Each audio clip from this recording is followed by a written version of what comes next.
Welcome back to Shakthi. நாம இன்னைக்கு பார்க்கக்கூடிய கோயில் என்னன்னு பாத்தீங்கன்னா மங்களூரு மரோலி பகுதியில் அமைஞ்சிருக்க ஸ்ரீ சூரிய நாராயணா திருக்கோயில் பத்தி தான் பார்க்க போறோம். இந்தியால சூரிய பகவானுக்குன்னு அர்ப்பணிக்கப்பட்ட கோயில்கள் ரொம்பவே கம்மி தான்.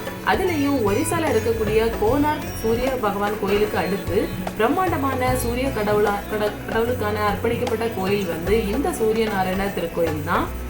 இந்த கோயில் மங்களூர் ரயில்வே ஸ்டேஷன்ல இருந்து 1.9 கிலோமீட்டர் டிஸ்டன்ஸ்லயும் KSRTC பஸ் ஸ்டாண்ட்ல இருந்து 5.3 கிலோமீட்டர் டிஸ்டன்ஸ்லயும் தான் அமைஞ்சிருக்கு. கோயிலோட கொடிமரத்துக்கு முன்னாடி சூரிய நாராயணரோட வாகனமான 7 குதிரைகள் கொண்ட ஒரு கல் சிற்பத்தை நம்மளால பார்க்க முடியும்.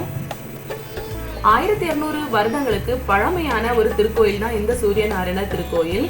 இப்போ அந்த கோயிலை புதுசா ரெனோவேட் பண்ணியிருக்காங்க. கோயிலோட இடம் பாத்தீங்கன்னா 1.5 ஏக்கர் பரப்பளவுல அமைஞ்சிருக்குது. கோயிலோட கட்டடக்கலைன்னு பாத்தீங்கன்னா ஃபுல்லாவே கேரள கட்டடக்கலையே ஒத்ததாக காணப்படுது. கோயிலுக்கு வெளியே சரி கோயிலுக்கு உள்ளேயும் சரி அவ்வளவா அட்டகாசமான மரத்தால் செய்யப்பட்ட கல்லால் செய்யப்பட்ட தத்ரூபமான சிலைகளையும் தூண்களையும் நம்மளால பார்க்க முடியும். அவ்வளவே அழகா இருந்துச்சு. நீங்க உள்ள பார்க்கும்போது உங்களுக்கே தெரியும். இந்த கோயிலோட ஸ்தல புராணமா சொல்லப்படுறது என்னன்னு பாத்தீங்கன்னா 1200 வருடங்களுக்கு முன்னாடி இந்த கோயில் அமைப்பெற்றிருந்த இடத்துல துறவிகள் ஒரு தவம் செஞ்சிருக்காங்க. அவங்க ஒரு பூஜைகள்லாம் மேற்கொள்ற நேரத்துல ஒரு பரபிரம்ம ஒளி வெளிப்பட்டு இருக்குது. அதாவது உருவம் இல்லாத ஒரு ஒளி வெளிப்பட்டு இருக்குது. அந்த சக்தியை வணங்குறதுக்காக ஒரு சின்ன கோயிலை எழுப்பியிருக்காங்க. சைவர்கள் இந்த கோயிலை ஆட்சி புரியிற நேரத்துல அவங்க இந்த உருவம் இல்லாத பரபிரம்ம ஒளியை சிவசக்தியாக வழிபட்டிருக்காங்க. அதுக்கப்புறம் ஒரு கணபதி சிலையை நிறுவியிருக்காங்க. இந்த பராசக்திக்காகவும் பரமசிவனுக்காகவும் நவராத்திரி கொண்டாடுற வழக்கத்தை மேற்கொண்டிருக்காங்க.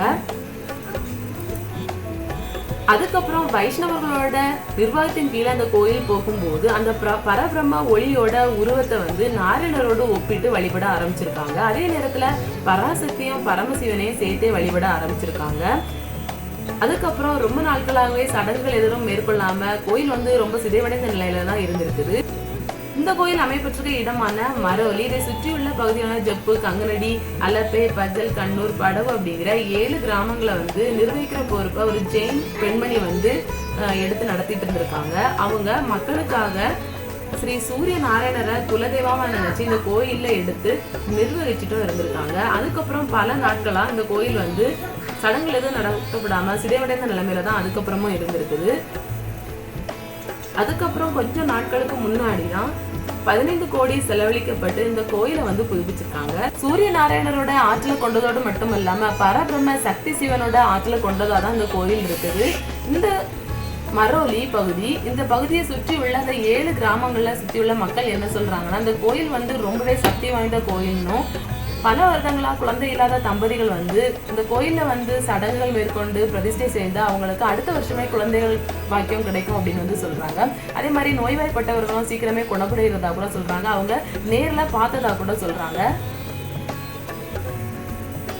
உலகத்தில் உள்ள ஜீவராசிகள் எல்லாமே சூரிய ஆற்றல்னாலதான் சக்தியை பெறுது அப்படின்னு நமக்கு தெரியும். அதே மாதிரியே ஜோதிட கணக்குப்படின்னு பாத்தீங்கன்னா நவகிரகங்களின் முதன்மையான கிரகமா சொல்லப்பட்ட சூரிய கிரகம், அதாவது சூரிய பகவான் முற்பிறவில நாம பண்ண பாவ புண்ணிய கணக்குகளின்படி இந்த பிறவில நம்மளுக்கு நல்ல தீய ஆற்றலை நம்மளுக்கு வழங்குவார். ஒருவர் தன்னோட முற்பிறவில நிறைய புண்ணியங்கள் செஞ்சிருந்தாங்கன்னா இந்த பிறவில அவங்க ஒரு தலைமை பொறுப்பை ஏற்கிற செயல்களை சூரிய பகவான் அவங்களுக்கு வழங்குவாங்க. இது பாவ செயல்களை முன்பிறவில செஞ்சிருந்தா அவங்க துன்பப்படுற விஷயங்களை இந்த பிறவில வழங்குவாங்க.